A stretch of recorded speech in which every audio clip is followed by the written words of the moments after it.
तहरीक इंसाफ के रहनुमा सेनेटर हुमायूं मोहम्मद साहब ने, सेनेटर साहब, कोई कुछ कहता है, कोई कहता है इलेक्शन लड़ेंगे, कोई कहता है नहीं लड़ेंगे, कोई कहता है इस अहल ही नहीं है कि इलेक्शन लड़ पाएँ। लतीफ़ खोसा कोई और बात करते हैं।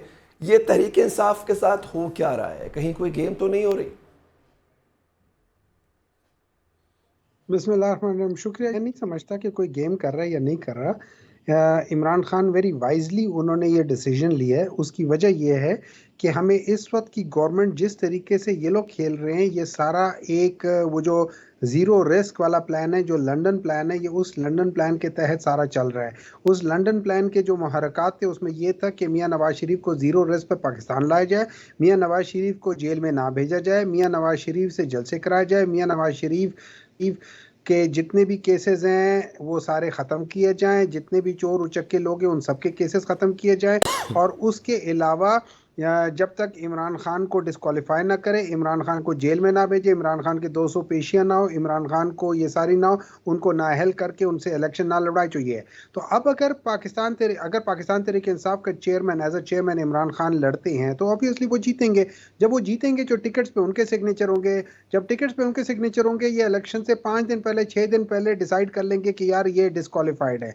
तो उसके बेसिस पे जितने लोग इलेक्शन लड़ रहे होंगे वो सारे के सारे पार्टी वो जो जो सिंबल है वो नहीं इस्तेमाल कर सकेंगे, कि उनको इंडिपेंडेंटली लड़ना पड़ेगा। तो उस बेसिस के लिहाज से I think that's a very intelligent move. रही बात ये कि जो आप कह रहे हैं कि लोगों के बयान आते हैं, शेर अफजल साहब जो है ना, उन्होंने बात सही की थी, उन्होंने बात वक्त से पहले कर दी थी।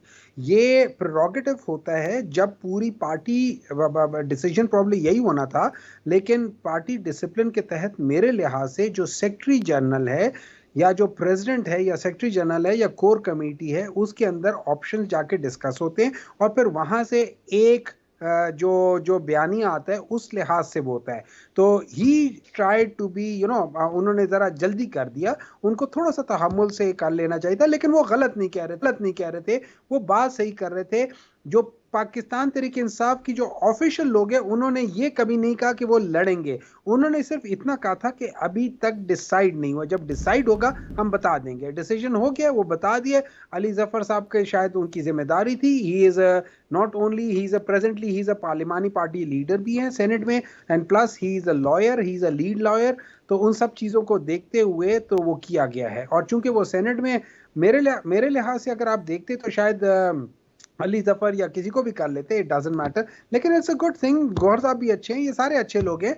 आई विश अगर मुझसे कोई पूछता, हो सकता है मैं हामिद खान साहब का भी नाम ले सकता था, सब कुछ कर सकता था, लेकिन whatever the party decision is, we all respect that thing, and I think it's a very wise move. तो सर, आपके बहुत से लोग अभी तो अच्छे नहीं रहे ना सर, तो आपको क्या लगता है जो अभी आपके चेयरमैन जिनको नॉमिनेट किया गया है इलेक्शंस के लिए, वो कॉम्प्रोमाइज नहीं होंगे? इस बात की क्या गारंटी है?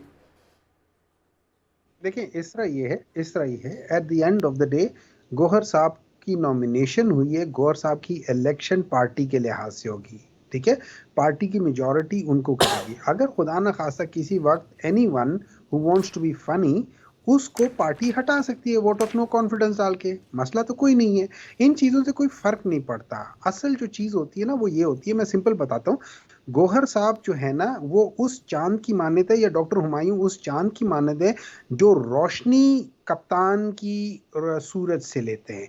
हम लोग आगे रिफ्लेक्ट करते हैं, हमारी अपनी पॉलिटिकल रोशनी नहीं है। हम पीटीआई के अंदर जो रोशनी है वो इमरान खान के सूरज की है, उसकी किरणें जब हमारे ऊपर आती हैं तो हम लोग रोशन होते हैं। अगर आप इंडिपेंडेंटली हमें कर लेंगे, चाहे वो गौहर साहब है, वो बहुत प्रोफेशनल आदमी है, मैं भी अपनी लिहाज से पूरी दुनिया में मशहूर हूँ, अपनी सर्जिस के लिहाज से, सब लिहाज से, लेकिन वो हमारा प्रोफेशनल वर्क है। पॉलिटिक्स में वी स्टैंड नो चांसेस, ठीक है। सो ये चीज सामने रखनी चाहिए, और कोई बंदा भी वो नहीं कर सकता कि इस चीज को डिनाई नहीं कर सकता। तो that's what it is. So I would not worry about that thing, और इंशाल्लाह ताला पीटीआई जीतेगी, पीटीआई जीतेगी, पीटीआई का प्राइम मिनिस्टर भी होगा, पीटीआई का इंशाल्लाह ताला दोबारा सारे होंगे, और इस दफा हम 2/3 से जीतेंगे पंजाब से इंशाल्लाह।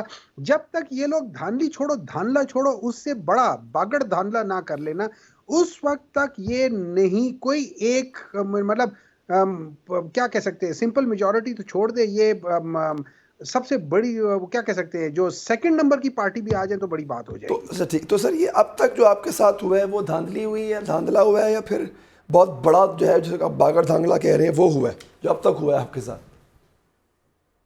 देखिए अभी तक जो हुआ है ना, ये एक again it's continuity of that conspiracy. देखिए हम लोग सब कहते हैं कि जी हाँ मदाखलत हो गई है, कॉन्स्पिरेसी नहीं है। मेरी एक थ्योरी है, मदाखलत किसे कहते हैं? मदाखलत कहते हैं इंटरवेंशन को। कॉन्स्पिरेसी क्या कहते हैं? उससे पहले जो प्लानिंग होती है, जो प्लानिंग होती है उसको अगर खिलाफ हो रही है, छुप के हो रही है, उसको कॉन्स्पिरेसी कहते हैं।